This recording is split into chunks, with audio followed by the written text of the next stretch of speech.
सांप ऐसा कारनामा कैमरे में पहली बार कैद हुआ। नदी में जहरीले सांपों का रेस्क्यू। सांप। कहानी शुरू होती है भारत के एक छोटे से गांव जिसका नाम था श्यामनगर, जो एक विशाल नदी काली नदी के किनारे बसा हुआ था। काली नदी अपनी शांत लहरों और घने जंगलों के लिए मशहूर थी, लेकिन हाल ही में गांव में एक अजीब सी बेचैनी फैली हुई थी। गांव वालों ने नदी के किनारे असामान्य रूप से ज्यादा सांपों को देखना शुरू कर दिया था। ये कोई साधारण सांप नहीं थे, बल्कि भारतीय नाग, रसेल वाइपर और करैत जैसे सबसे जहरीले सांप थे। एक दिन घनघोर बारिश के बाद काली नदी का जलस्तर अचानक बहुत बढ़ गया। नदी का पानी श्यामनगर के निचले इलाकों तक पहुंच गया। इसी बीच गांव के सबसे युवा और उत्साही स्नेक रेस्क्यूअर अरुण को एक आपातकालीन कॉल आया।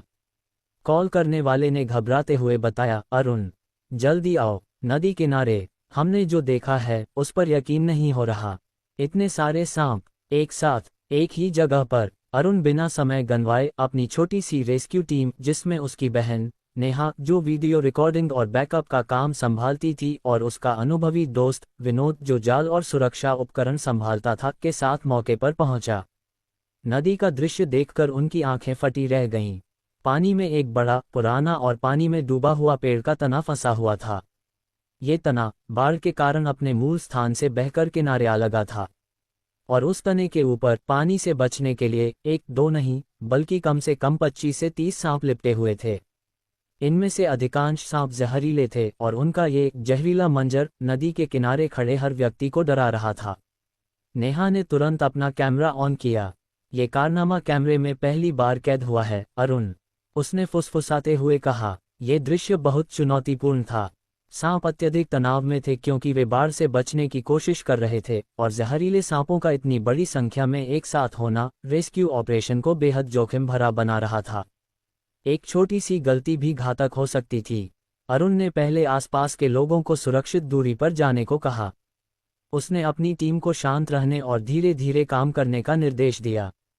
तारांकन रणनीति। उन्होंने तय किया कि पहले वे हल्के, बिना जहर वाले सांपों को हटाएंगे ताकि मुख्य जहरीले सांपों के लिए जगह बने। फिर वे विशेष सांप पकड़ने वाले हुक और पारदर्शी बकेट का उपयोग करके एक एक करके सबसे जहरीले सांपों को सावधानी से पकड़ेंगे। तारांकन पहला चरण। विनोद ने लंबी डंडी वाले हुक का इस्तेमाल किया और कुछ पानी वाले सांपों को सुरक्षित रूप से अलग किया। तारांकन सबसे बड़ा खतरा। फिर बारी आई किंग कोबरा और रसेल वाइपर की। ये सांप तने के बीचों बीच लिपटे हुए थे। अरुण ने गहरी सांस ली और हुक को सबसे बड़े किंग कोबरा की ओर बढ़ाया। कोबरा ने फन फैलाया, गुस्से में हिस की आवाज निकाली और अचानक पानी में फिसल गया। ये देखकर सब हैरान हो गए, लेकिन अरुण ने तुरंत प्रतिक्रिया दी और उसे पानी में जाने से पहले ही हल्के से हुक से उठा लिया। यह एक सांप को बचाने की प्रक्रिया 10 मिनट से भी ज्यादा चली। हर पल सांसें थमी हुई थीं। नेहा का कैमरा लगातार रिकॉर्ड कर रहा था। नदी के किनारे जमा हुए गांव वाले हैरान और प्रार्थनारत थे। जब आखिरी जहरीला सांप भी सुरक्षित बकेट में रखा गया, तो पूरे गांव ने राहत की सांस ली और तालियों की गड़गड़ाहट से अरुण और उसकी टीम का हौसला बढ़ाया। अरुण ने सभी सांपों को एक बड़े, सुरक्षित कंटेनर में डाला। गांव वालों को समझाया कि ये सांप भी हमारे पर्यावरण का हिस्सा हैं, और बाढ़ की वजह से वे बस अपनी जान बचाने की कोशिश कर रहे थे। बाद में जब नदी का पानी उतरा, तो अरुण की टीम ने उन सभी सांपों को पास के घने जंगल में उनके प्राकृतिक आवास में सुरक्षित रूप से छोड़ दिया। ये ऐसा कारनामा कैमरे में पहली बार कैद हुआ वाला वीडियो सोशल मीडिया पर वायरल हो गया।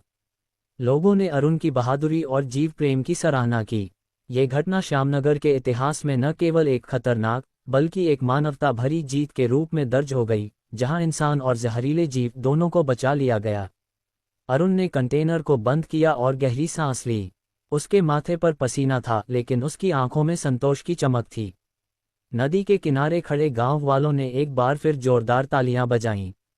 ये सिर्फ सांपों को पकड़ने का काम नहीं था, ये जीवन और साहस का प्रदर्शन था। यह मंजर वाकई हैरान कर देने वाला था। गांव के मुखिया रामलाल जी ने अरुण के कंधे पर हाथ रखते हुए कहा, इतने सारे जहरीले सांपों को एक साथ, वह भी पानी के बीच, सुरक्षित बचाना, यह कोई साधारण काम नहीं था।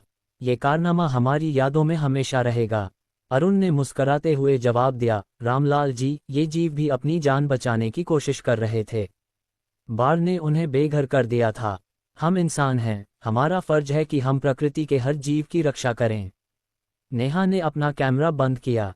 उसकी रिकॉर्डिंग में सांपों का वह विशालकाय झुंड, अरुण की शांत एकाग्रता और विनोद की तेज सतर्कता कैद हो गई थी। ये वीडियो न केवल एक रेस्क्यू ऑपरेशन का दस्तावेज था, बल्कि यह बताता था कि डर पर साहस कैसे हावी होता है। अगले दिन, जब नदी का जलस्तर नीचे आया और शांति लौट आई, तो अरुण, नेहा और विनोद जंगल के एक शांत हिस्से में पहुंचे। उन्होंने कंटेनर खोला और एक एक करके सभी सांपों को उनके प्राकृतिक आवास में मुक्त कर दिया। जहरीले सांप धीरे धीरे घनी घास और झाड़ियों में रेंगते हुए गायब हो गए। सांपों को छोड़ते हुए अरुण ने फुसफुसाते हुए कहा, जाओ और सुरक्षित रहो। हम उम्मीद करते हैं कि हमें दोबारा ऐसे खतरनाक हालात में नहीं मिलना पड़ेगा। ये रेस्क्यू ऑपरेशन श्यामनगर के लिए एक सबक बन गया। एक सबक ये कि प्रकृति की शक्तियों के आगे इंसान को विनम्र रहना चाहिए, और दूसरा ये कि कुछ इंसान निस्वार्थ भाव से जान की बाजी लगाकर भी जीवों को बचाते हैं। नदी में इतने सारे सांप देखकर सब हैरान हो गए थे, लेकिन उससे भी ज्यादा हैरान और प्रेरित हुए वे जब उन्होंने देखा कि कैसे एक युवा टीम ने बहादुरी और करुणा के साथ उस हैरान कर देने वाले मंजर को एक सफल जीवनदान की कहानी में बदल दिया।